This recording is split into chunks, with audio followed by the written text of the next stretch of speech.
what's going on in the world today, then you've come to the right place. Welcome to Southern Sense Talk Radio with your host, Annie, the Radio Chick-A-Dee, and featuring Curtis C.S. Bennett and the most interesting guests that you'll find anywhere on Internet radio. So sit back, relax, and remember, Southern Sense is common sense.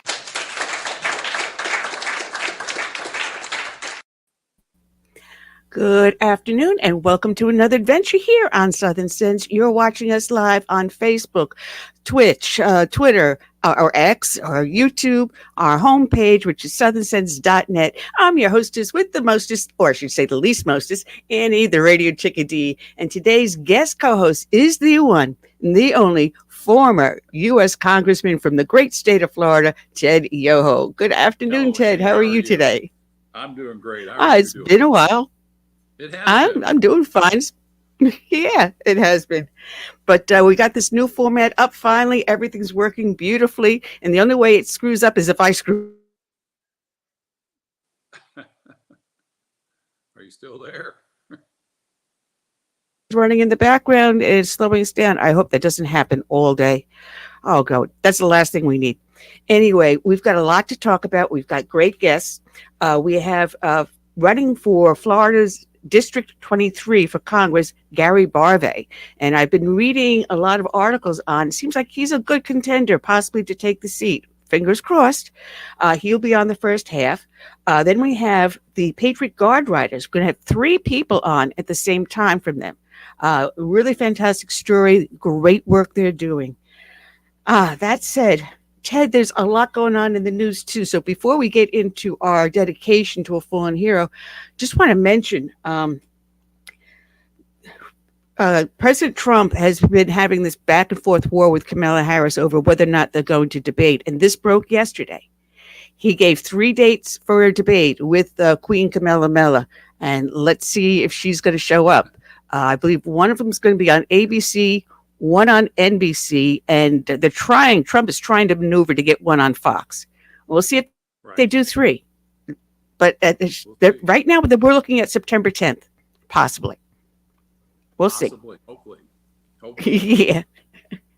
And you know what? It's funny because I've been having a running war with a member in my family, figures he's liberal, about whether or not Joe Biden legally released his PAC funds to Queen Kamala. And according to 16 state attorneys, they're saying, no, they filed a complaint about a week or so ago with the FEC saying that it was illegal for him to release those funds because it was the Joe Biden for President PAC. It wasn't Joe and Kamala Harris PAC. It was just Joe Biden for president. She's not on the bank account. She's not a co-signer. She's not a beneficiary. She has nothing to do with that PAC.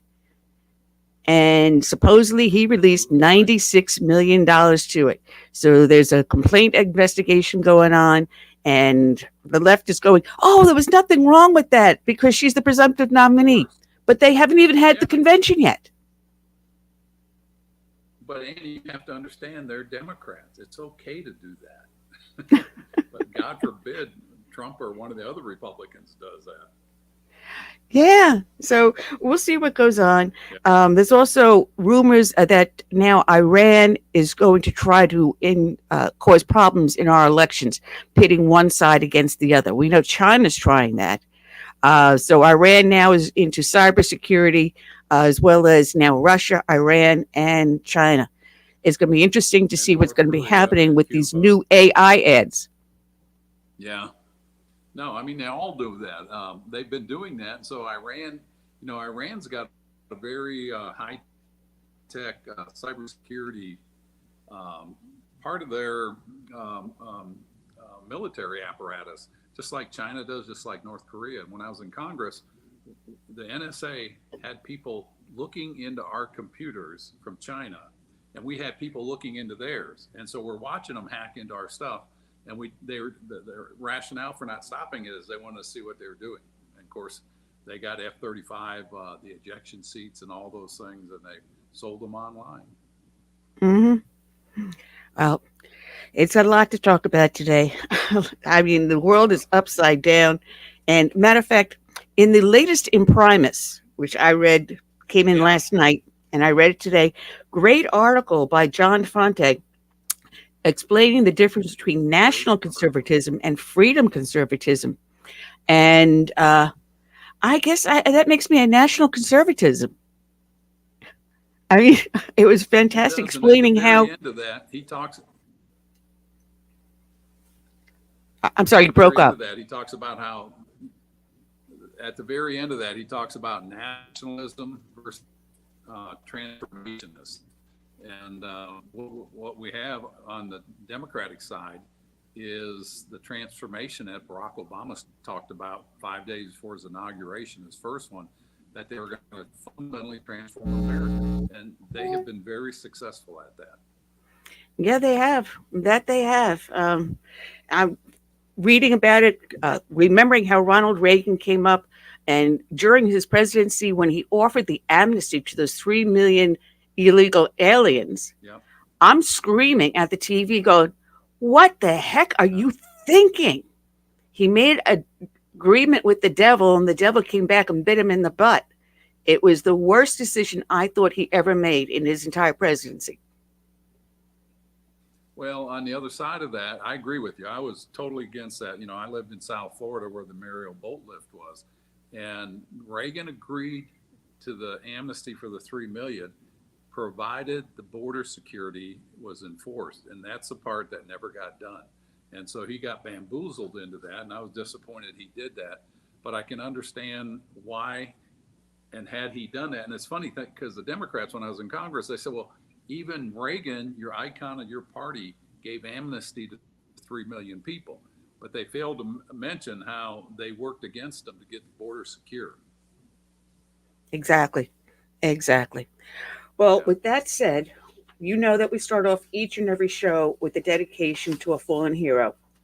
And today's dedication is going to go out to Sergeant Thomas A. Sanfratello of the Genesee County Sheriff's Office in New York. His end of watch was Sunday, March 10th of 2024. And just briefly before I go into the videos, Sergeant Thomas Sanfratello died after being attacked after responding to a dispute between two patrons at one of the Batavia Downs casino bars. One of the patrons was arrested around 12:30 a.m. and was being escorted from the establishment by Sergeant Sanfratello and security when the second patron attacked him. A violent struggle ensued, and during which Sergeant Sanfratello attempted to use his taser on the subject. Sergeant Sanfratello became unresponsive and died despite security personnel and bystanders administering CPR. One subject was charged with first-degree aggravated manslaughter, aggravated assault upon a police officer, and second-degree burglary. The second subject was charged with second-degree burglary and attempted second-degree assault. Sergeant Sanfratello had served with the Genesee County Sheriff's Office for 32 years and had twice been recognized as Officer of the Year. He is survived by his son, 2 daughters, mother, 2 sisters, nieces, and nephews. So today's show is going out to Sergeant Sanfratello. To Batavia now, where there is an outpouring of support for a fallen member of local law enforcement and his family. Police agencies and first responders from across the state paying their respects to Thomas Sanfratello, a sergeant with the Genesee County Sheriff's Office, who police say died after trying to break up a fight at Batavia Downs. Flags and other signs of support now lining the streets of Batavia. If you've been there, you've likely seen this. This ahead of his funeral this weekend, with thousands of people expected to attend that. So today I went to Main Street in Batavia to find out how residents and business owners are paying their respects. And I also went to Genesee Community College, where calling hours are being held right now. And I spoke with someone who used to work with the sergeant. Tommy should be remembered as a good all-around guy. Gordon Dibbles is a retired chief deputy. He tells me he has fond memories of working with Genesee County Sheriff Sergeant Thomas Sanfratello. Police say the 32-year veteran was killed after breaking up a dispute at Batavia Downs. When you heard about this? Well, you know, I mean, it's not real. these types of things, for me, it's something that doesn't really set in until quite a while later. As friends, family, and fellow officers gathered at Genesee Community College for calling hours, just a few miles away on Main Street in Batavia, residents and business owners were paying their respects as well. The community that we all have, I mean, they come together, immensely, for things like this. Joshua Latham has lived in this community his entire life. He is proud to see his neighbors showing so much support for Sergeant Sanfratello and his family. What kind of things have you noticed around here? Just driving, especially at nighttime, seeing all the blue lights on everyone's front porches, the flags being hung in all the towns, the yard signs that people are getting. Just recently, a couple from Oakfield are putting together, buying T-shirts with his name on them. Other signs of support, these posters and windows all over town, along with artwork and signs honoring the sergeant.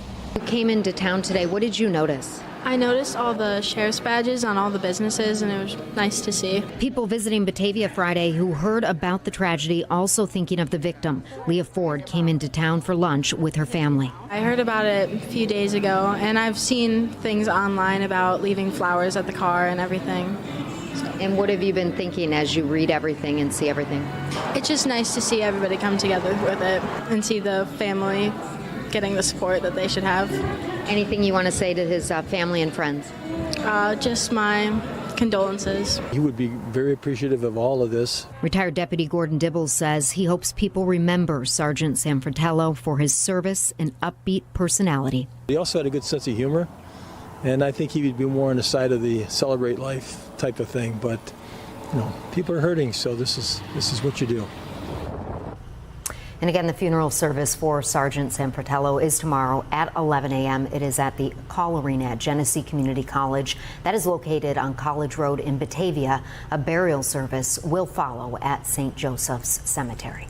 Thank you, Paul. Now on a developing story, there is new information tonight as the investigation continues into the death in the line of duty of a Genesee County Sheriff's deputy in the overnight hours at the Batavia Downs complex. Just after midnight Sunday, the presence of multiple police cruisers signaling a large response at the Batavia Downs Casino and Hotel, and the presence of an ambulance and officers rushing in with oxygen indicated a serious medical emergency. It turned out 54-year-old Genesee County Sheriff Sergeant Thomas Sanfratello, who was on special detail at the complex, was unresponsive after struggling with a man and a woman who had been told to leave following a confrontation and were being escorted out by the deputy and casino security staffers with the thought they were trying to commit a crime. Police say 33-year-old Michael Elmore and 39-year-old Lindsay Wilcox, both of Batavia, both became, quote, physically combative with Sergeant Sanfratello, who attempted to use a taser on Elmore as they struggled. Elmore allegedly tried to interfere with the arrest of Wilcox. Officers say despite attempted CPR and other life-saving measures, Sergeant Sanfratello later died as a result of the encounter. Elmore being held on $100,000 cash bail, facing charges of first-degree aggravated manslaughter, aggravated assault on a police officer, and burglary, with police saying it is alleged, quote, Elmore intended to cause serious physical injury to the deputy. Wilcox being held on $50,000 cash bail, with charges of second-degree assault and burglary. While Batavia Downs in a statement said they rarely have incidents, a freelance photojournalist saw police breaking up fights afterwards. Now, Batavia City Police are handling this investigation. They're asking for witnesses or anyone who shot video of the incident to contact detectives at 585-345-6311 or to use their website, www.bataviapolice.org.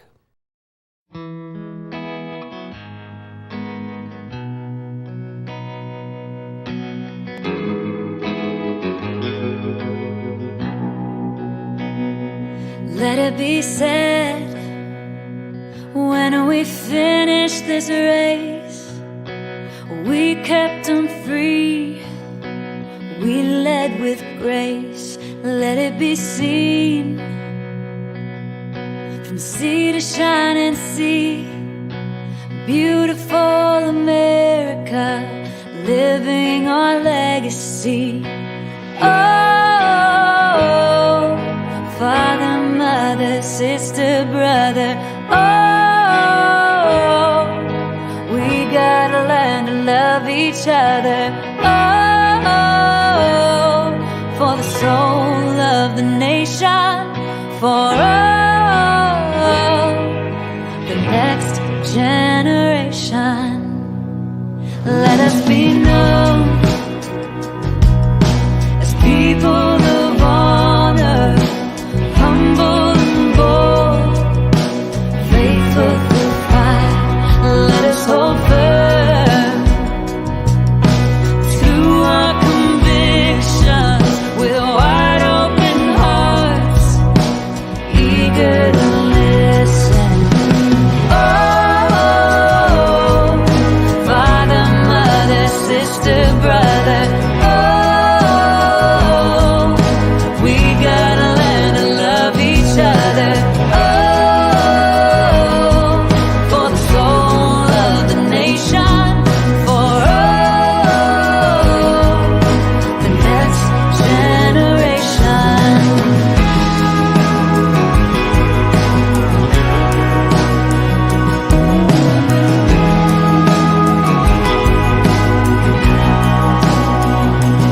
Let us make room. Let us reimagine welcoming voices with true compassion. Let's craft a world with hopes and dreams, challenges known, those still unseen. Oh, father, mother, sister, brother. Oh, we gotta learn to love each other. Oh, for the soul of the nation, for the next generation.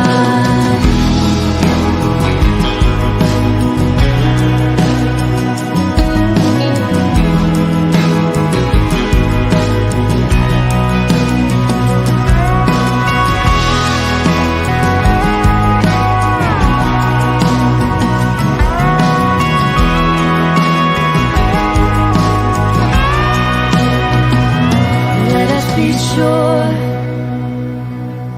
when our time has come, we gave them hope, we made them strong.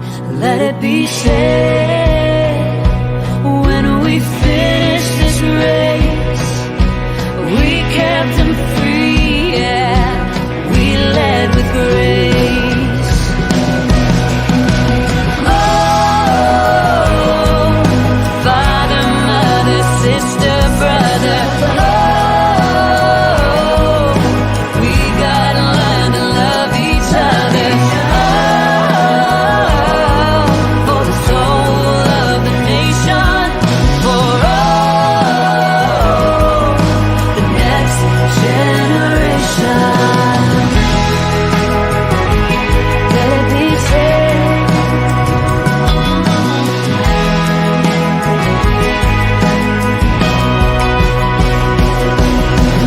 Oh, father, mother, sister, brother. Oh, we gotta learn to love each other. Oh, for the soul of the nation, for the next generation.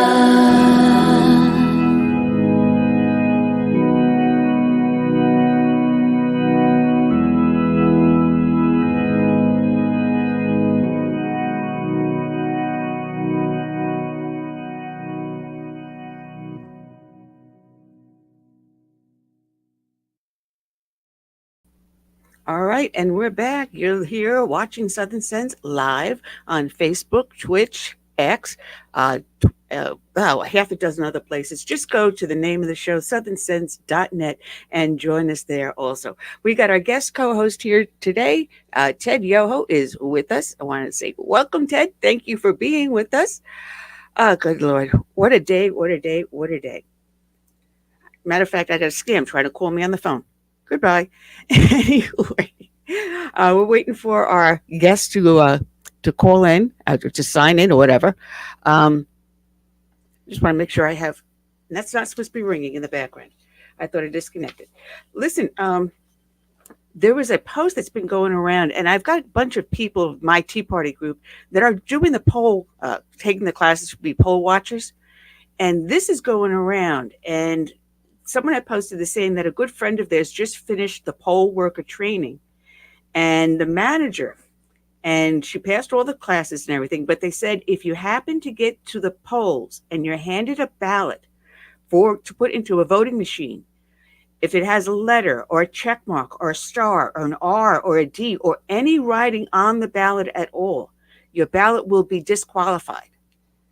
So we're going to be posting this to our members so that when they do go to the ballot, to go to vote, that paper ballot that comes out of the machine that we turn around and put into the scanner, we've got to make sure that there's no extra writing on it. It's got to be only the computer print.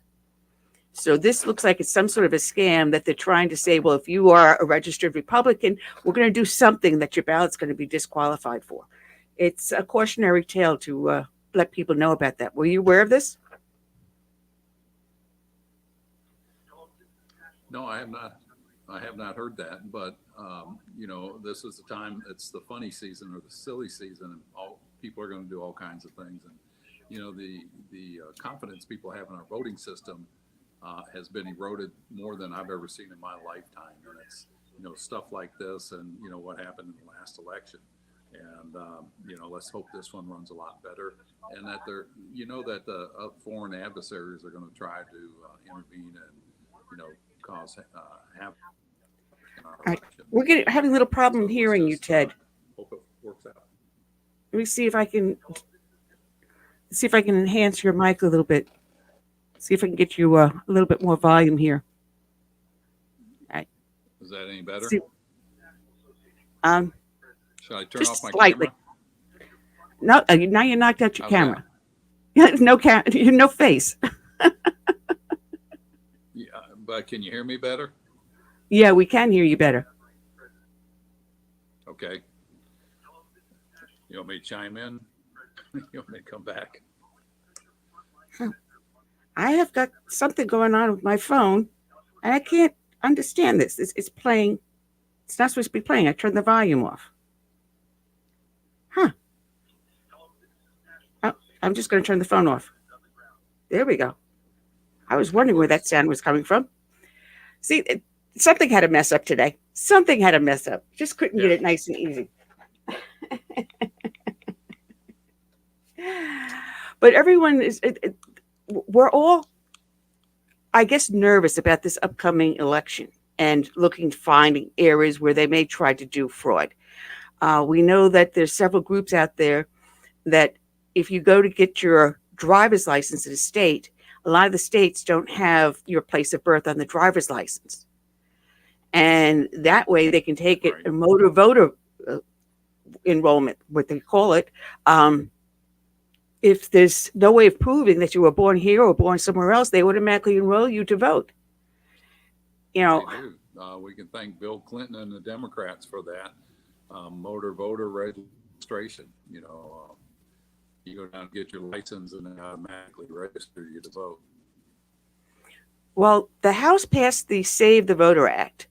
We can't get it into the Senate, and Joe Biden's not going to sign it.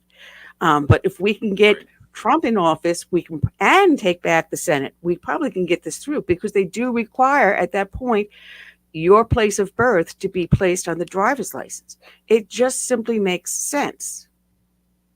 It really does, Annie. And for members of Congress to rail against that, the Democrats, to me, it's going against their oath of the Constitution. Everybody should want open, free, fair, honest elections, regardless of party. Everybody. And if we don't have that, you don't have a liable or a reliable voting system, and it creates doubt in the electorate. And some of the other silly things is that bill Nancy Pelosi did it when my last Congress. It was the People's Choice bill, where it gave You didn't have to have proof of residency. You didn't have to show your signature, and it would extended the mail-in ballots. There's all kinds of things like that. It passed the House, didn't go through in the Senate, but yet it got enacted in Georgia, Pennsylvania, Wisconsin, Minnesota, Nevada, and Arizona. And guess which states all shut down on Trump re-election. And that bill, even though it didn't get signed into law, it didn't matter because they enacted it in those states. The next Congress, they renamed that same bill the John Lewis Civil Rights Voting Act. And it's one of those bills that's named, if you vote against it, you're a racist. And that's the kind of just silly politics they play up there, and it doesn't serve our nation well. No, it doesn't. It doesn't at all. And we have how many millions of illegal aliens that are already inside our border? The government is saying 20 million. It's got to be a lot higher than that. It's got to easily be a lot higher. And how many have already gotten themselves driver's licenses? And now with that being registered to vote. We had a recent news break just yesterday, but oh, gee whiz, they just qualified something like over 2,000 voters, or was it 2 or 20,000? I forget what the number is. But Georgia admitted that they weren't eligible to vote, and too late now. Oops, 4 years later, we finally admitted that we screwed up, and people that shouldn't have voted have voted. And Georgia was a swing state. So the number when I was in Congress, and I left in 2021, the kind of agreed upon number as far as illegal aliens here were 11 and 15 million. Since then, in the Biden administration, that number is 11 to 15 million more. So that would mean that's probably 26 to 30 million people here illegally. That's just the known ones. And it's a mess. It's treasonous is what it is, and it's an attack on our country. It is. But I think you would get a kick out of this article I found up. Members of the radical left are finding themselves getting into trouble because prominent members like your friend Alexandria Ocasio-Cortez, Ilhan Omar, and Jamil Bowman were all embroiled in a class action lawsuit brought forth by a group of students that alleged lawmakers incited and encouraged the chaotic and violent protests against Israel at Columbia University. They're saying that the squad's rhetoric helped flame the protests, and it goes on to attack the three of them, saying that it is directly because of their words. Gee whiz, couldn't happen to a nicer group of people. That's exactly right. Man, I tell you, I'm impressed with those students to do that. I mean, you think of Tlaib, what's her name? Rashida Tlaib Tlaib? up there in Michigan. Yeah. It's hard for me to say that name. Ilhan Omar, all of them, they were out there. They were fomenting this, and they ought to be held accountable. The media sure doesn't hold them accountable. Well, we've got a guest in on here. Let's bring him in. He's running for Florida District number 23. That, I believe, is Pompano Beach, Palm Beach County, Broward, Boca Raton area. Am I correct, Gary? Gary Barve?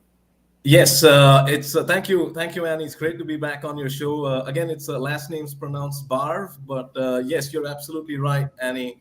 The district comprises a part of Palm Beach County and a part of Broward County, and all the places you mentioned are within the district. Part of Boca Raton is in the district, goes down south till Fort Lauderdale, and that's along the coast. And when you go away from the coast, it is Coconut Creek and Parkland and Margate and Coral Springs, that area. So it's South Florida. Yes, ma'am.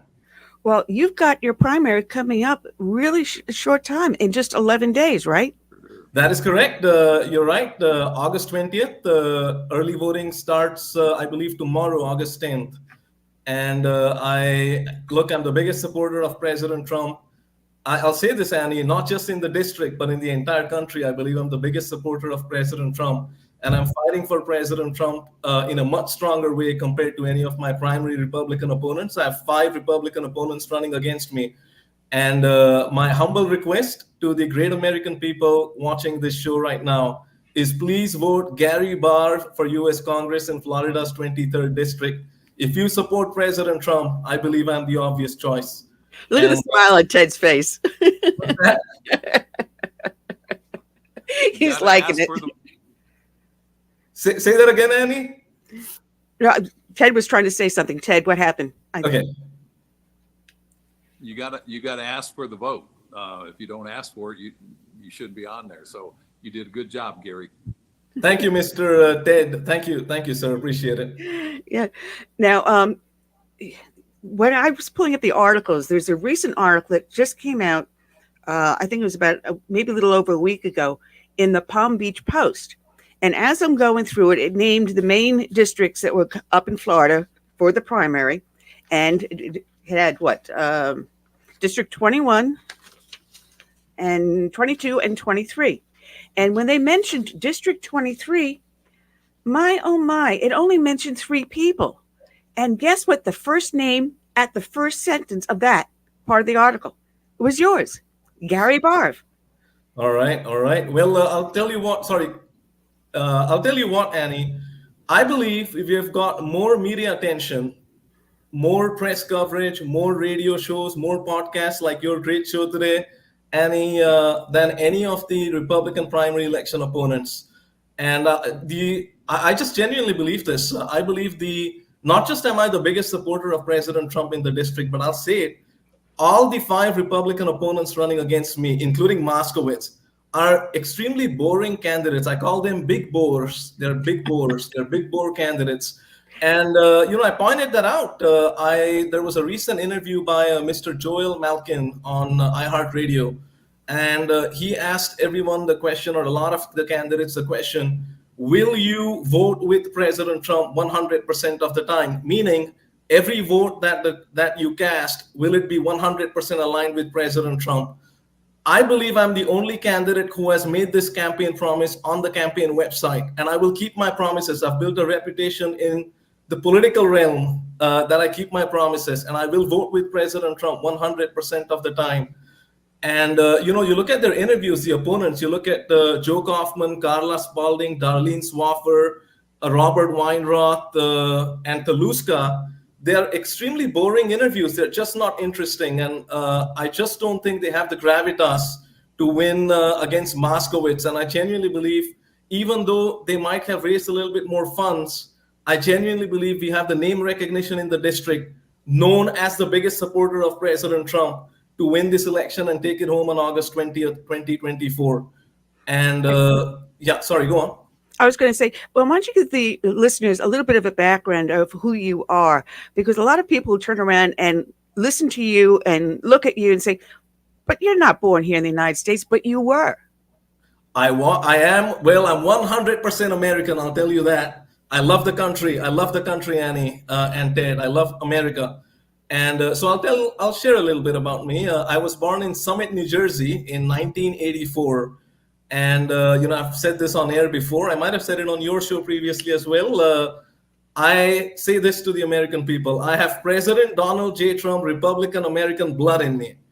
And but unfortunately, I did not have the great opportunity of growing up in our great country. My family relocated to India when I was about 4.5 years old. And as soon as I completed my undergrad, I relocated back home to Massachusetts. I was then in Dallas, Texas, pursuing my full-time MBA at SMU. I got my MBA in entrepreneurial strategy and marketing.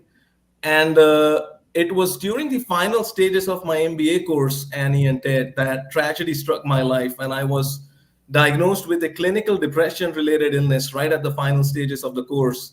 And I struggled, and I'll be honest about it. I struggled and battled with this illness for many years.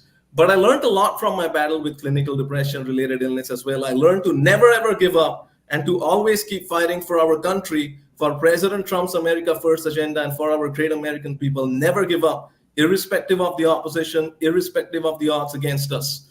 And that's what President Trump's message is as well, right? You look at his videos, you look at his inspirational videos. He says, never, ever, ever, ever give up. And so I never give up. And I also want to say this. I'm very happy to say this. Annie and Ted. I've made a complete recovery from my battle with clinical depression-related illness. I've made a complete recovery. I've conquered the illness. Good. And I take no treatment now. And I thank Jesus Christ. I'm a believer in Jesus Christ as my Lord and Savior. I respect all religions, but I am Christian.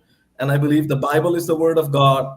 And so I thank Jesus Christ. I thank my parents. I thank my friends. I thank the medical staff for giving me the ability to conquer this really horrific clinical depression-related illness. And I have run for office before. I've been on the ballot for the city council election in Santa Clara, California. In the 2020 general election, I ran as a huge supporter of President Donald J. Trump. And I know you stream this as an audio and as a video, Annie. So for all the people listening in on audio, I'm wearing a Trump hat right now. It's got Trump written on it and the US flag. And I love my hat. And it's a red Trump hat. And for the city council race in Santa Clara, California, I wore a red Make Santa Clara Great hat during the campaign. And we got a lot of press coverage. We got a tremendous result, Annie and Ted. We got 23% of the vote in a 3-person race. And there were only about 17%, to my memory, only about 17% Republicans in the district that I was running in. And we had a tremendous result. And I was then in Virginia. I was a student at Liberty University, which I'm sure Ted and Annie, is one of the largest Christian schools in the country. And I completed one course there. I did not graduate. It was a master's course. I completed one course there. And last year relocated to Florida and running against a Democrat incumbent. His name is Moskowitz. And, when we win the primary election, I'll handle Moskowitz very strongly. He's a horrible Democrat. He votes with Joe Biden and Kamala Harris on most occasions. And I call him beta male Moskowitz because President Trump is the alpha male and Moskowitz is the beta male. And we'll defeat Moskowitz very soundly. And I think Moskowitz knows that as well. And we'll defeat him soundly as a huge supporter of President Donald J. Trump. And I believe President Trump will carry this district as well. And he's going to defeat Kamala Harris very soundly, and I'm happy to talk about that a little bit as well. Ted, do you have any questions for him? Yeah. What do you do now? What's your background? Business background? Yes. So right now I'm focused 100% on my U.S. Congress election. We're going to win this election. We're going to win this very strongly. From a professional perspective, I was working in the technology industry. I was working sort of in business analysis roles and technology sales roles. But to be very honest, Ted and Annie, I realized that technology is not my calling in life. And serving the American people is what gives my life meaning. I'm very passionate about serving the American people and serving President Trump's America First agenda and making America great again and helping President Trump make America great again. And, I've been tremendously inspired by President Trump. There's a great video by President Trump called 10 Rules of Success by President Trump. And he says in the video, and I watched it so many times, he says in the video, you got to love what you do. You got to love what you do in your life, in your career. And it seems like very simple advice when you sort of imbibe it in you and you ingrain it in you. It seems, that seems common sense because President Trump is common sense, right? But it's a very difficult thought to sort of understand on your own. And President Trump's advice, I took it to heart, and I said, I gotta find something that makes me really passionate about my life. And it really helped me conquer. I was really down and out, to be very honest, with the clinical depression-related illness. This was many years back, and his advice and his books. I've read Think Big by President Trump 4 to 5 times on audiobook, and I've really studied it, and I've been tremendously inspired, and it helped me. His teachings, I'll call it his teachings, helped me get out of the clinical depression related illness, and so I thank President Trump for that as well. All right. Well, I've got a question. That's good to know. What do you feel, and what do you hear from the voters that you're asking for their votes? What do you feel their main concerns are, and what are you going to bring to them for them to Congress? Well, number one, like I said, I'll vote with President Trump 100% of the time. Every vote I cast will be in alignment with President Trump's America First agenda. But look, I believe the American people, I've been a member of the Trump Republican Party for many years now. And really, I've met Annie and Ted. I've met thousands of great American people who are Trump supporters in the last few years. A lot of people, a lot of great American patriots.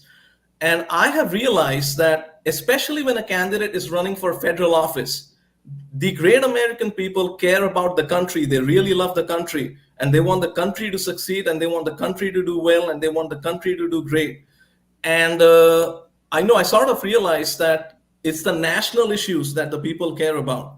And so, I'll mention a few. You look at the economy right now. Under President Trump, we built the greatest economy ever in the history of our country for all Americans, including Caucasian Americans, Hispanic Americans, Asian Americans, African Americans, men, women. We built the greatest economy by cutting taxes and cutting regulations.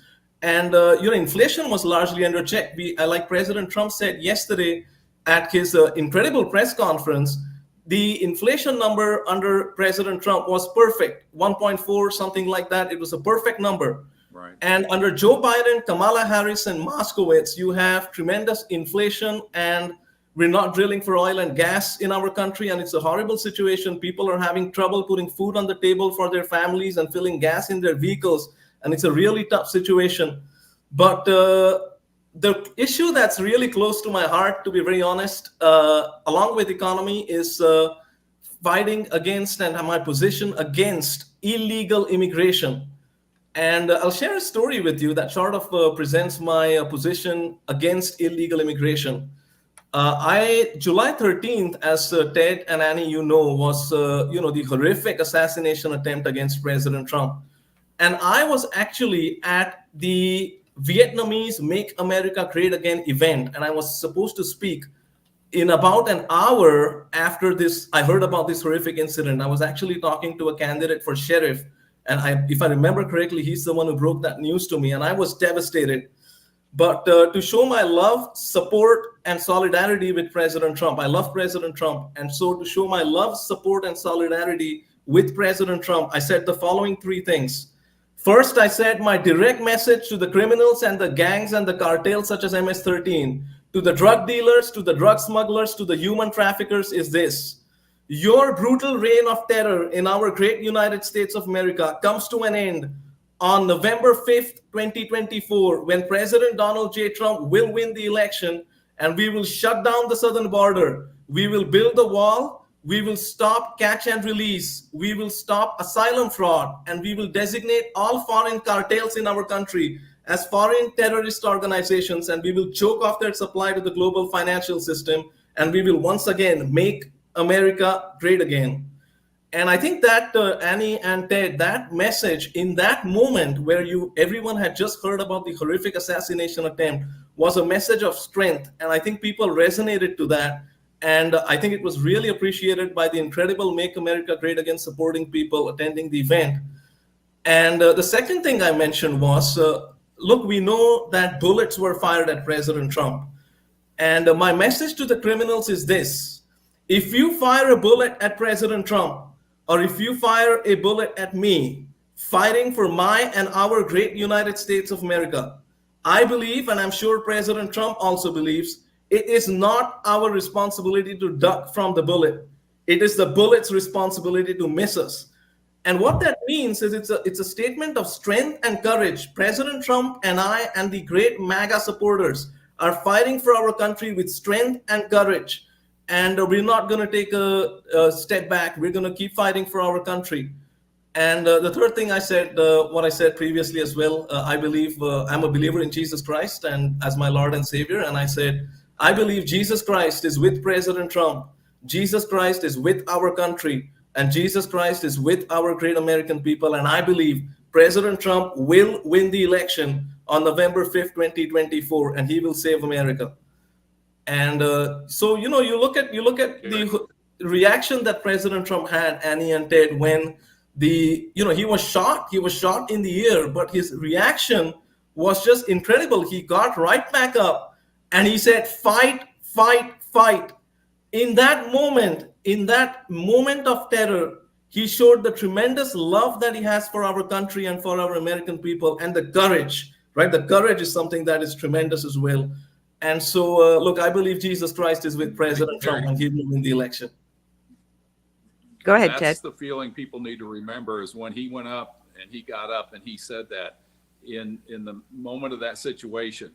I talked to a lot of candidates or would-be candidates that want to run and go into Congress. One thing I'm going to ask you is, you don't have to expound on it now. You need to know why you're running, and you need to internalize it. Hey, Ted, your voice is breaking. I can't hear you. Ted, you're breaking up. You got to lean a little bit closer to your. I'm sorry. Yeah. That's all right. You need to know why you're running, and you need to internalize it. Can you hear me now? I can hear you. Yes, sir. You need to internalize it because you're going to be challenged. You've already been challenged. And the other thing is, you said you're going to be 100% with President Trump. I'm going to caution you on that because there were some things I voted against that he wanted.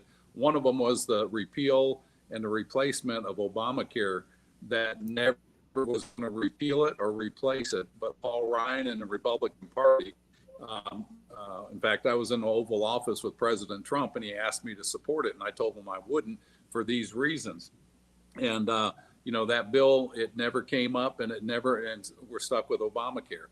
That bill did pass in the House, but I didn't support it. The other thing was the USMCA.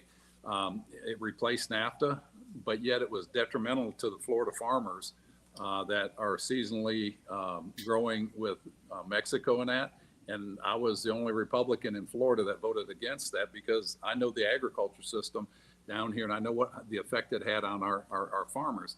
And so I took a strong stand on a couple things. I don't sell my loyalty 100%. It's something that has to be earned. And I'm going to caution you, if you're fortunate to get in there, don't get trapped in, I said I was going to be 100%. You're representing the people of your district and the state. I know that rubbed a lot of people wrong when I voted that way, but I could justify it. And my constituents thanked me for it. Well, I appreciate you sharing your thoughts with me, Ted, but let me quickly respond to that. Number one, you said why, you got to know why you're running. I agree with you on that front. The other part, I sort of disagree with you, and I'll mention that as well. The reason I'm running, Ted, is because I love President Trump. I love our country, the greatest country in the world, the United States of America, and I love our great American people, and I want to help President Trump make America great again. And, you said, I think your advice to me, sir, was be a little bit cautious about 100% support. I will double down on my statement. I will vote with President Trump 100% of the time. He has the most common sense America First agenda that our country has ever had. And he really has the country's best interest at heart. I genuinely believe it. He's the most successful man on earth. I believe he's the most intelligent man on earth as well, with tremendous wisdom, and I'll put my trust in President Trump, and I will vote with him 100% of the time. And I think we're going to get tremendous support, probably, I would say, because of that, along with the fact that we're fighting for our country. I believe we're going to get tremendous support from not just the great American farmers. I love the farmers, by the way. And look, I think you said USMCA. I think it was NAFTA that was replaced with the USMCA. And I think the USMCA is a tremendously superior trade deal under President Trump's leadership. And look, I support our farmers. President Trump has done so much for our farmers. $28 billion, Ted, you know this, $28 billion, billion with the B, he got from China and he gave it to our great American farmers. And he supported ethanol, and, he supported our farmers tremendously. And he also gave a tremendous positive rhetoric to our great American farmers, a positive name to our great American farmers. And look, I love our great American farmers. I've met a lot of great American farmers in various different places in the country, especially in Virginia. I've met a lot of great American farmers, and they're great people. They love the country. They're patriotic. And I will support President Trump 100%. There's no doubt about that in my mind. And so that's sort of my position on it. I'm a person who keeps his promises, Ted. And I just want to say this, no one is telling me how to run my campaign, but I will vote with President Trump 100% of the time. So, for example, I have advisors, right? I have friends, I have advisors, I have people who advise me on the campaign, but I try and understand the fact that when I get elected to Congress, people will elect Gary Barve for Congress as a representative of the great American people. And so when it comes to running the campaign, I make my own decisions based upon advice from well-meaning great American patriots. I have a great team, small team, but a great team. I have a lot of great American friends who are Trump supporters, and they advise me as well, and we make decisions. But when it comes to the agenda, I will vote with President Trump 100% of the time. Not 99%, not 98%, 100% of the time. Every vote that I cast will be in alignment with President Donald J. Trump's America First agenda. He's the greatest leader our country has. He's the greatest leader and the most courageous leader our country will ever have. And I will vote with him 100% of the time with happiness and joy. Well, to change the subject just a little bit, right now we have Kamala Harris running for the presidency. And one of the things she had said she would do, and this came up in her thing yesterday, is that she would withhold aid and boycott Israel. And right now we have cyber attacks from Russia, China, Iran.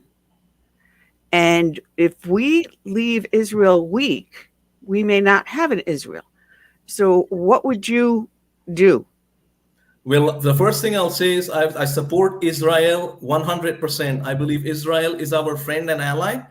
And, what happened on October 7th was a travesty. And, you had the horrific terrorist organization Hamas perform horrible atrocities on the people of Israel. And I support Israel 100%. And I think President Trump said, don't quote me on it, but I believe I watched the entire press conference from President Trump yesterday. And he said he supports Israel as well. And so I will follow his leadership, but I will support Israel 100%. And you mentioned Kamala Harris. I have a few things to say about Kamala Harris as well. Here we are. The opportunity to say a few things about Kamala, right? So I started something. So President Trump made a really strong statement on his Truth Social account a few days back. He said Kamala Harris is dumb as a rock. And I strongly believe that is a true statement. Kamala Harris is dumb as a rock. And, a friend of mine, I said this on air on a radio show recently as well. A friend of mine and I were talking probably about, a few months back. And he said Kamala Harris is an empty suit, S-U-I-T, empty suit, which basically means Kamala is an unremarkable person. And I believe that as well. I believe Kamala is an unremarkable person. I mean, you look at the word salads, right? Somehow she manages to string together a few sentences. And at the end of the few sentences that she has somehow managed to put together, there's no real sense that comes out of it. And you contrast that with the tremendous, tremendous wisdom and the advice and the encouragement that President Trump has in his speeches. And, that itself is, a tremendous difference between Kamala Harris and President Donald J. Trump. And, you look at the fact that President Trump has now challenged Kamala Harris on 3 debates. And Kamala, I think, has accepted one. Somehow, we'll see if she shows up for it. But one debate, President Trump has said 3 debates. And Kamala is incompetent. She just does not have the ability to do debates. Kamala does not have the ability to do press conferences. I mean, you look at yesterday's press conference. President Trump was fielding questions, tough questions from the media at Mar-a-Lago, I believe it was at. Tremendous press conference. Kamala does not do press conferences because she's incompetent. She does not have the ability to do press conferences. And, when you look at the policies as well, she's supporting the radical left policies that the Democrat Party supports. And so, I believe President Trump is going to soundly defeat Kamala Harris on November 5, 2024, November 5th, 2024. And it really should be a no contest. I mean, we have to make sure that the Democrats don't cheat. I think that is very important. But if it's a fair election, which is what President Trump wants, which is what I want, which is what Ted, you and you as well, Annie, you want fair elections, honest elections. If we have honest elections, President Trump will defeat Kamala Harris in a very, very strong way. It won't even be close. All right. Well, I got one final question because I'm looking at the clock. I love the fair tax. And right now we've got an IRS that just got 80,000 new agents, and they got weapons also now, which really the most firearm accidents that occur happen to be with IRS agents with our firearms, which makes me feel really safe. Would you support the fair tax and abolishing the IRS, or what would you prefer? I think that's a policy question. I think it's a very, very good question. I don't have a definite answer to it right now, so I don't want to say it, but I believe 87,000 IRS agents were hired or something to that number. It's close to that number, and they have weapons. And I would say I will wait for President Trump's leadership and guidance before I make a specific policy decision. I mean, I do have some thoughts on this, but I want to be very careful about what I say because I'm not sure about what President Trump's position on this is. And, I will vote with President Trump 100% of the time. But since you mentioned guns, I will talk about the Second Amendment real quick. I support the Second Amendment 100%. And there are multiple reasons why I support the Second Amendment. I'm not talking about the IRS. I'm talking about for the great American people, the American Constitution, Second Amendment. Number one, it's protected. It's in the Constitution. So that's a great thing. The second thing is we talked about the October 7th horrific incident in Israel. And I want to make sure that such an incident does not happen in our great United States of America. And I think the Second Amendment is a tremendous deterrent for criminals to attack, innocent, great American people. I think President Trump said yesterday in his press conference that, if you have people living in a lot of different places, they have yard signs that say, "We have guns." And, I think that's a deterrent for criminals to attack people in such residences. And so, we want people who love the country, who are law-abiding citizens, to be able to have a gun if they want it and do self-defense. And so that's why I support the Second Amendment. And that was a little bit of a pivot. I do understand that. But I did want to cover the fact that I support the Second Amendment. Well, I want to let people know that they can go to the Sun Sentinel, and on July 10th was published in there a questionnaire where you stand on all the issues. But they also can go to your website, which is www.garybarveforamerica.com. I'll spell it for you. It's Gary, Gary.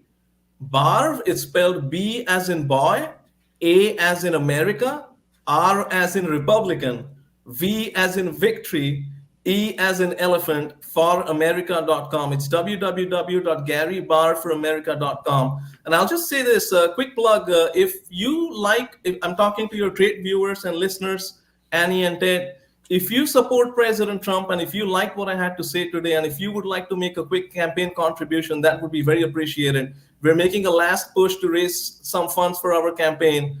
And I think it'll make a tremendous difference on August 20th. I believe we'll win the election. We'll bring it home on August 20th anyways. August 20th is the primary election day. But any support would be much appreciated. Thank you. Best of luck to you. Thank you, sir. Thank you, Mr. Ted. Thank you, Annie. It's always great to be on your show. And I miss Curtis. He was on the previous show. I was there, but great show as well. Thank you. He's doing his poll worker stint right now, do his training. So right. Okay, all right. Well, it was great talking with you, Mr. Ted. It was great talking with you, Annie, as well. And have a great day. And let's make America great again. Thank you. All right. God bless, and good luck on the 20th. Absolutely. Here we go. All right. Before we bring our next guest on, a fireball, isn't he? Yes, he is. Yes, he is. He even has the hands down. You notice the Trump hands. But I love him. I wish him luck. I mean, he's got a lot of heart, and we'll see what happens. We've got to turn this nation around. All right. Let's bring in, we've got 2 out of the next 3 guests. Let me bring them in. First, bring in Don Wilson, and we have Doug Stone also. My guest co-host is former Congressman Ted Yoho. So he is with us. We have Don Wilson, who is the captain, the National Vice President of Captains for the Patriot Guard Riders. And Doug Stone, I know I'm going to get this wrong. I have all my notes here. And I have everything messed up. So Doug, introduce it. Wait a minute. Here we go. We got BigDon. All right. And yeah, you go by BigDon. And Doug, you're Easy D. And you are the ride captain, senior ride captain, and currently the Snowball Express Program Manager. See, I found my notes. Correct. You got it. Spot on. And it looks like Sandy's trying to sign in Hello, also. gentlemen. And Good afternoon. I got to let you know, I did do in-depth look into your website and everything. It's a fantastic, fantastic website. And I actually joined the South Carolina chapter. So even though I no longer ride a motorcycle, I can't any longer.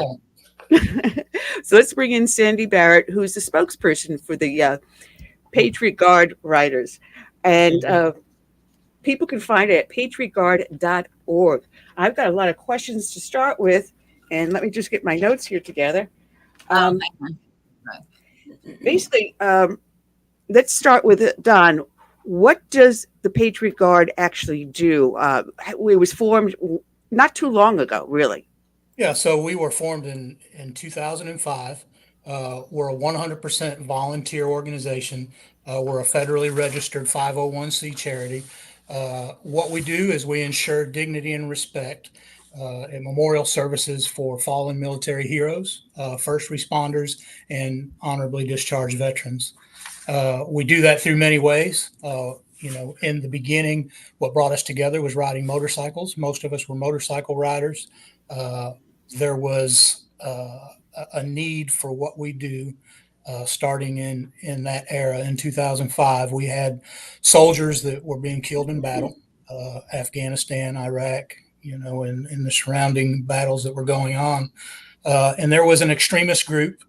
We don't like to call them by name. I'll call them by name one time because what they do is for free advertising. They were the Westboro Baptist Church, and what they were doing was protesting these funerals while these families were trying to grieve the loss of their heroes. They were coming out and hanging obscene signs, screaming obscenities at these funerals and memorials for these soldiers. Well, there was a group of American Legion riders, some VFW riders that all got together and said, we're not going to stand for this. We saw this happen in Vietnam. A lot of them were Vietnam veterans. And they said, we're not going to stand for the disrespect of our American heroes that are being perished in the battlefield. So what we did is we started bringing our motorcycles and creating a barrier to shield the mourning families from these interruptions. We call them uninvited guests. One of the tenets of our organization is that we only come by invitation of the family. That's very important to us because what these people were doing was attending as uninvited guests. And we very quickly put a stop to these protests. We did that through legal means. We created a barrier. We revved up our motorcycles. We started hanging American flags from the backs of our motorcycles so that we shielded the family from the view of these interruptions. It very quickly churned into a nationwide effort. It started in Kansas and Oklahoma, spread across the United States. We got organized very quickly, got online. We do not have a brick and mortar of any type. We are completely an online organization. We meet in the funeral homes, in the cemeteries, in these memorial services, and we shield the family. The biggest way we do that is by holding American flags. We attend these services by invitation, and we line the sidewalks. We hold American flags just to let this family know in solemn silence that we stand for the service of their hero. And that goes for all community service. That goes for our firefighters, our EMTs, our police officers. We will come, and we will come in numbers. We have over 350,000 members across the United States. And we will do anything that is possible that by the request of the family. We will escort. We do honorable transfers. We will do a rolling honor guard from the funeral home to the cemetery. Sometimes we will meet the family at their home and escort them and create a barrier for them on their way. Anything that we can do. So I guess that probably went a little bit long, but we're very passionate about what we do.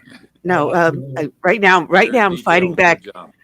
I'm fighting back tears for a reason because I've lost too many brethren, and I've had to stand at attention, white gloves at their funerals. And one of them was an academy classmate, Eddie Burns. And we were good friends. Yeah. So, I mean, if I get a little upset and a little No, It's not you guys. It's just it's having to stand that line. I know the power, and that's why I'm glad I have you guys on here. I just didn't expect I would start to get upset so quickly. It takes a lot of heart. It does. What we do is a passion. Not everybody can spend their days in cemeteries and funeral homes, but we're very grateful for those that are willing to step up and be there for people that they may not even know, they may have never met, but they understand the sacrifice. That's the big thing. We've got families that are left behind that have a lifetime of grief, and we want to be there for these families. Yeah, because as you can see, the grief really never goes away. When you stand shoulder to shoulder with someone and you're on the front line. Matter of fact, the classmate, you probably recognize the name. The classmate I'm talking about was Eddie Burns, who was shot on the orders of a drug dealer trying to beat his rap while he was sitting guard in front of the witness's house. And two guys came up, and he was inside a canine car of all things. And the canine car was a solid cage. It wasn't something you could see out the back view mirror. Mm-hmm. And he had his head down because he was studying for the sergeant exam. And that was something he should not have done. And it cost him his life. He had to be diligent at all times. And he was looking to get ahead. He was a good kid. And I think that was one of the hardest ones I did. Then there was others down the road. Bob Machadi, who was shot by an illegal alien that an ICE agent I was friends with deported 3 times. I mean, I can go on and on and on. So I know exactly where you stand and what you're doing. But the grief is immeasurable, and that's one of the reasons that we want to spread the word of our organization, because you don't have to have any special skills to do this. You have to have a heart. You have to have patriotism. You have to believe in the heroes that protect us each and every day, whether it's in the battlefield in a foreign country or around the corner from your house, like you say. All of these people stepped up to take that burden off of our families and offer everything up to and including their last breath. And we never want to forget that. We never, ever want to forget that. And, anybody can drive up to any of what we call our missions. They can participate. We will hand them a flag. We will tell them what to do. All they have to do is show up. And we all know that one time somebody will participate with us. They're a lifetime participant in the honor and the respect that we deliver to these families. Well, and we need help, Yeah, we do. Aging, we started with Vietnam veterans who are getting older. They're not able to stand out with us anymore. So it's important to us to spread this word and to get our younger generation to understand the importance. They didn't experience what these Vietnam veterans experienced of getting spit on in the airports because people didn't understand the cost of war. And we don't want to see these battle scars spread through our American families. Anybody can participate. We are a non-political affiliated organization, but we are political in that we are all proud Americans. And that's what anybody who has respect is welcome in the flag line. And that's what we call what we do. We form flag lines. And Doug, he's actually doing what I wanted to do, segue into you and what you are doing with Snowball Express and how you're working hand in hand with the Gary Sinise Foundation also, who I've had on the show also. And at one point, we had some interaction with the Independence Fund when it was formed here, and Gary Sinise with the Lieutenant Dan Band came down, and we had a golf tournament and a whole big great thing. And Gary Sinise is a great American. So Doug, tell us about what you're doing with his foundation and the Snowball Express. And I want to also segue into one of the products of that Snowball Express, a young kid named David Keogh. Go ahead, Doug. Okay. Well, in 2018, the Gary Sinise Foundation was going to bring the Snowball Express to Orlando. The Patriot Guard in Florida was notified and asked if we'd like to participate. And of course, that's right in our wheelhouse. So it took us about 3 seconds to say, absolutely. That's what we'll do. So just a brief description of what the program is about. I'm not a spokesman for the Gary Sinise Foundation, but the Snowball Express is a year-long program, and there's community events, resource events, and various places families can go in their own communities through the foundation. And at the end of the year, it culminates with a big event, a 5-day event at Disney that the Gary Sinise Foundation and American Airlines brings about roughly 1,000 kids every year from every state and around the world to this event.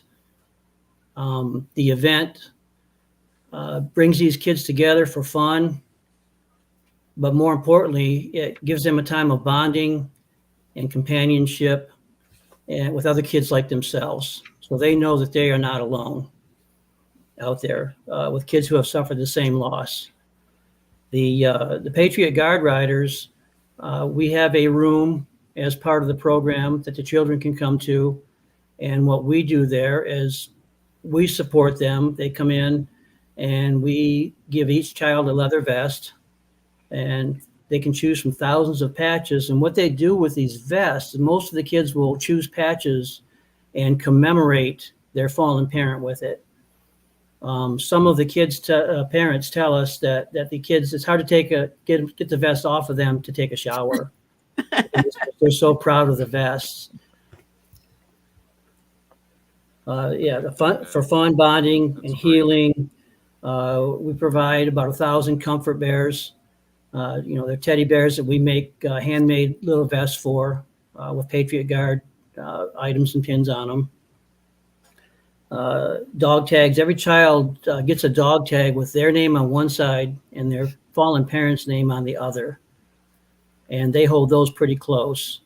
Along with that, they can choose to have a custom dog tag made on site of their choosing. Some of them are simple, like "I love you, Mom, I love my dog," and some can get really deep and emotional. Some of these kids come in to the room quiet and shy, and when they leave, they're happy and dancing their way out the door. They take pictures on motorcycles with the backgrounds of their choosing. We provide 10 or 12 backgrounds, the American flag, branches of service for the military. This year will be our first year with the first responder program. So naturally we'll have backgrounds for first responders of police, fire, EMS type backgrounds. They can take their pictures, they're printed, and they go home with their photos in hand. We sew about 16,000 patches every year. At the event, we have 20 sewing machines that run about 16 hours a day, just sewing these patches on these vests that the children choose. And some of them are military patches or first responder patches, and they can also choose from thousands of fun patches. They like little animals, fruits, strawberries, butterflies, and all these things are donated, throughout the year for these children to use. The Patriot Guard Riders have also built a Global War on Terror memorial wall. This wall was built specifically for the Snowball Express event. It contains the names of over 8,000 fallen heroes. The kids can go, it's set up in a hallway in front of what we call the memorial room. And in this room, there is a flag for every fallen hero whose family is at the event. And the families can go through the room. At the end of the event, there's a little short bio of their hero. They get that card, and then they can come out and they can find their hero's name on the wall, similar to the Vietnam memorial walls you've seen over the years. Sure.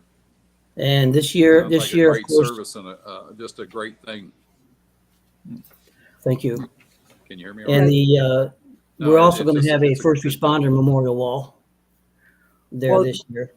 You've got this on display October 26th between 9 and 4 o'clock at the American Legion Bert Hodge Post and I can't pronounce the name.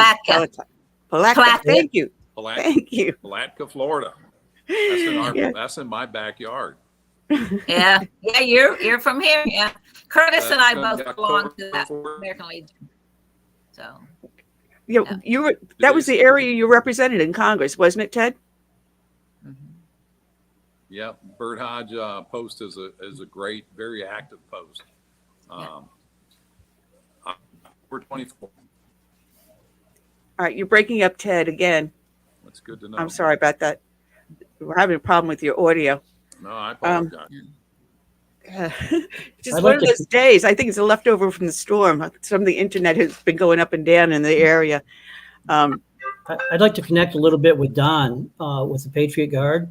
Some of the children will come into our room and they'll say, "I know you," and they'll say, "How do you know me?"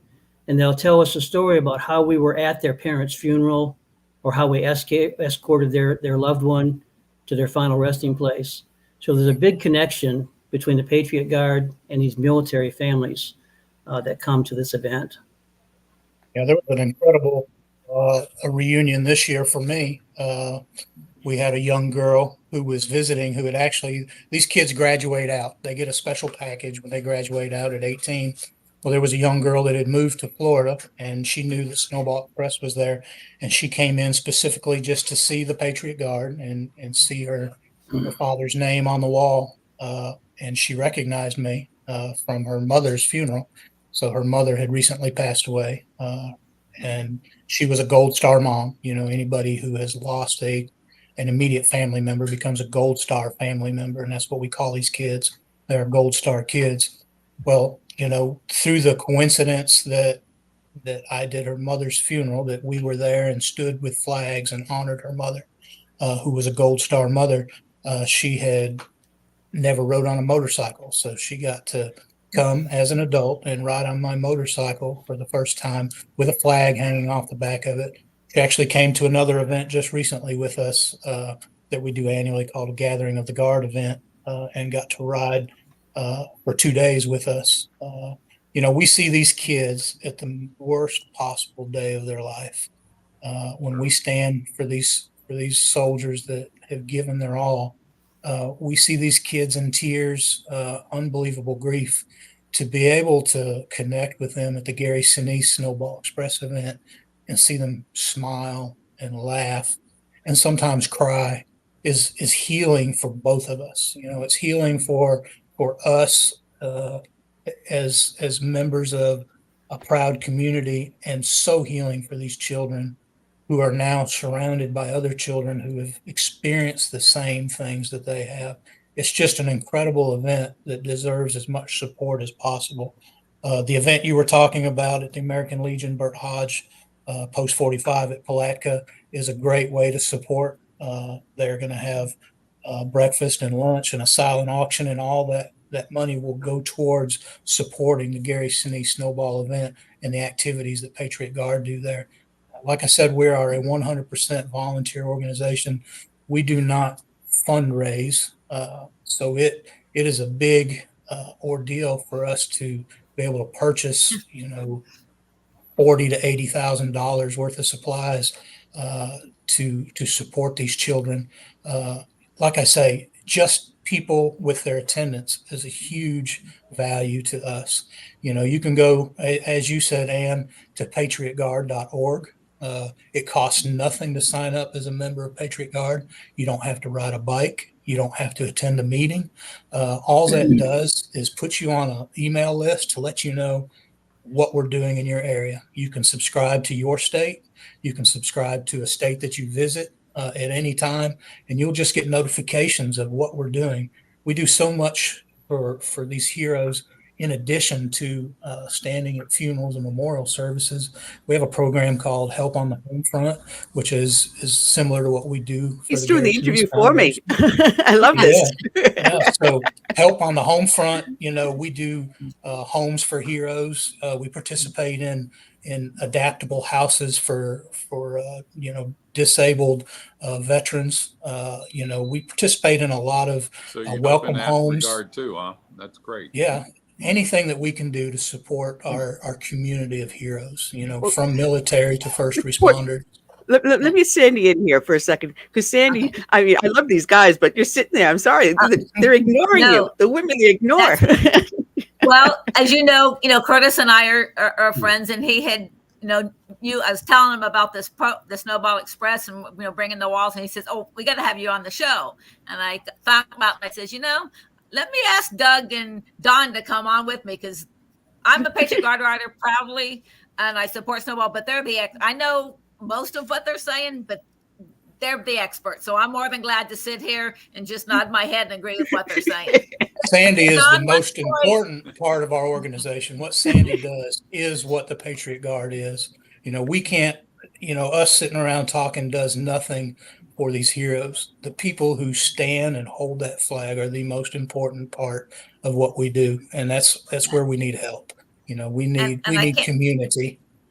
Yeah, right. I was very proud when I heard from a fellow writer. He was telling me about this PGR, and I said, "What is PGR?" And I'd heard about what they did, but I didn't ever know that's what PGR was. And he said, "Come with me one time." So I went with him to a mission, and I've been going to everyone I can since. It's a true honor to be able to stand there and show my respect for these guys that have done a lot more for their country, our country, so. But Don, could you tell them, do you know the story about the girl that had the Gold Star girl that had trouble getting to the prom? Do you know that story?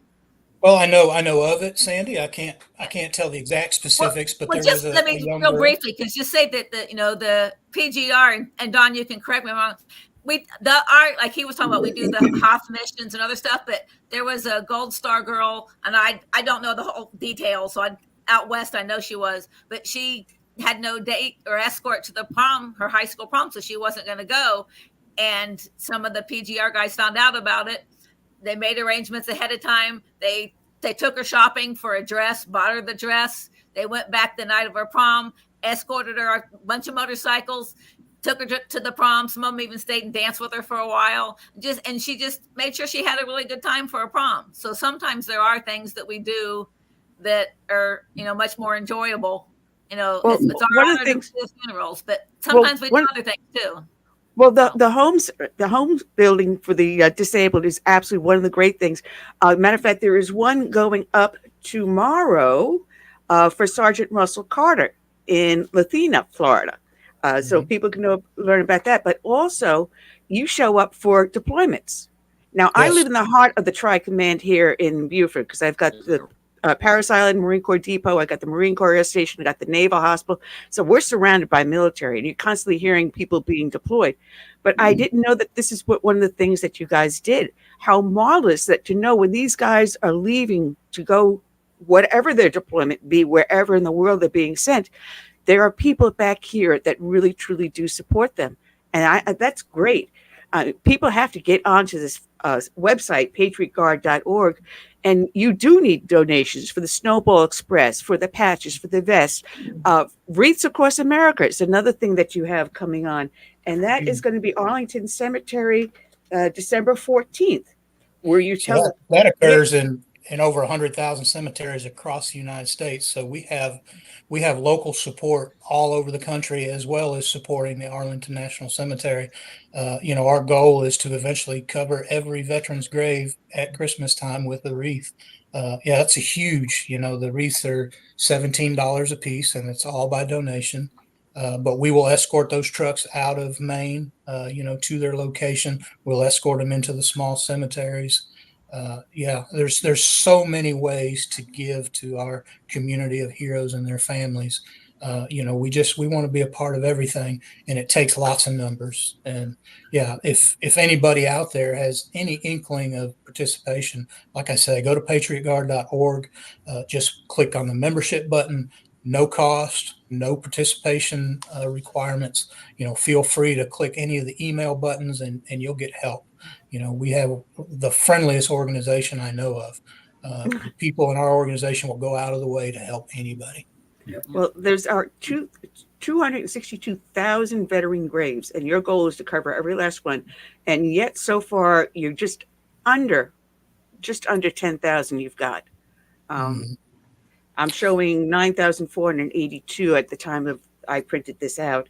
And it is important because I also have the National Cemetery here, as well as a lot of the churches here go back to pre-Revolutionary War. So there's a lot of veterans on both sides of the wars buried here. Matter of fact, the church I go to has a cemetery of the graves of 2 British soldiers that were killed in the Revolutionary War. And the American general said, I will not dishonor them. And he placed them right next to the entrance of the church, so that every time we walk in, we walk past their grave and remember. I know we don't have a whole lot of time, but I'd like to share one, just a great example of, what things that we do. Tomorrow in Fitzgerald, Georgia, we have a mission. In 1944, U.S. Army Private Luther Bagley was presumed to be killed in action in Burma, Indonesia. He's been missing in action for 80 years. Wow. 3 months ago, he was positively identified. His remains were.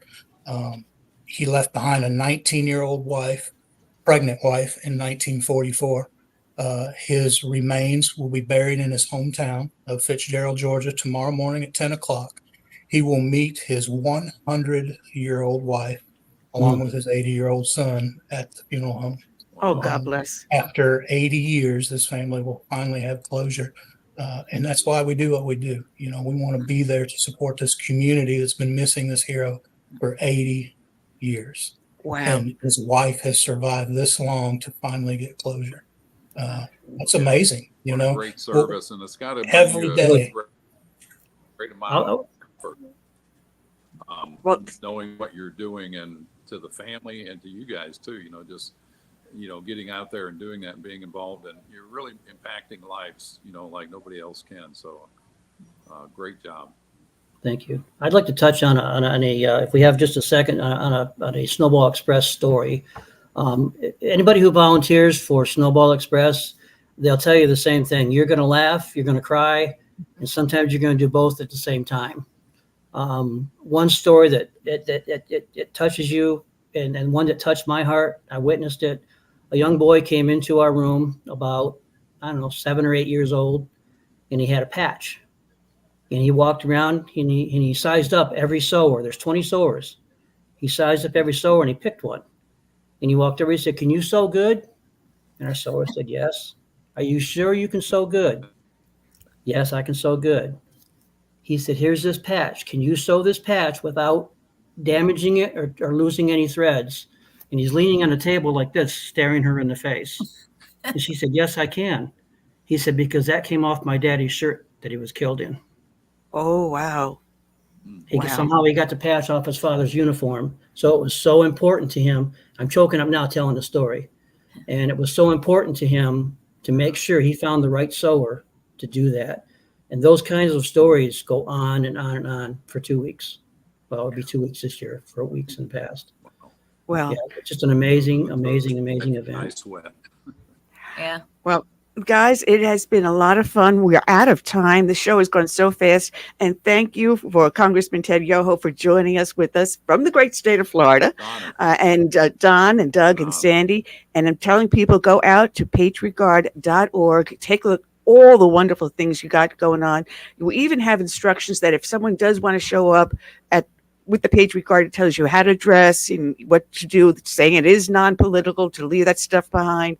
And you're there for the family to honor them and the deceased. It tells you everything you need to know, and you can sign up by your state, as you said, and it doesn't cost anything to sign up. But we ask that you do make a donation too, to help with the great programs that you run. God bless you, each and every one, and everyone that's in the Patriot Guard. Thank you. Thank you so much for having us on. Thank you. And if you'd like to send me a personal email, I'd be happy to share any updated Snowball Express information with you. Okay. Well, Sandy's got my email. I'll get it to you, Doug. I'll get it to you. I'll add you to our distribution list and you'll get it. Okay, fantastic. Well, thank you very much, guys. And God bless for the hard work you do. Thank you. All right. Check them out, thepatriotguard.org. What a great organization, Ted. What a great job they do. Boy, it really is. And, the comfort they bring to people doing that. And it brings closure to so many of them. That last story you told them about the widow that was 100 years old, and they finally were able to bring her husband home. Yeah. Well, we're down to our last minute. We will be back next week, and our guest will be Hans von Spakowski. I love saying his name, from the Heritage Foundation. Yeah. So we're going to have a lot of fun. It should also have, I believe, Mark Tapscott. I got to double check my schedule because Mark Tapscott is with the Epoch Times, as I love to say, the Epic Times. Right. But Ted, thank you for joining us, and we'll be talking again soon. All right, Okay. Annie, good job, and thanks for the opportunity. All right. Take care. All right. I want to thank everyone for joining us. We've had a blast. We will be back next week with Curtis. I've run out of time. Don't even have time to do the closing song for the show. So I will say good night and God bless to each and every one of you. We will be back next Friday, same bat time, same bat station. Be well and take care.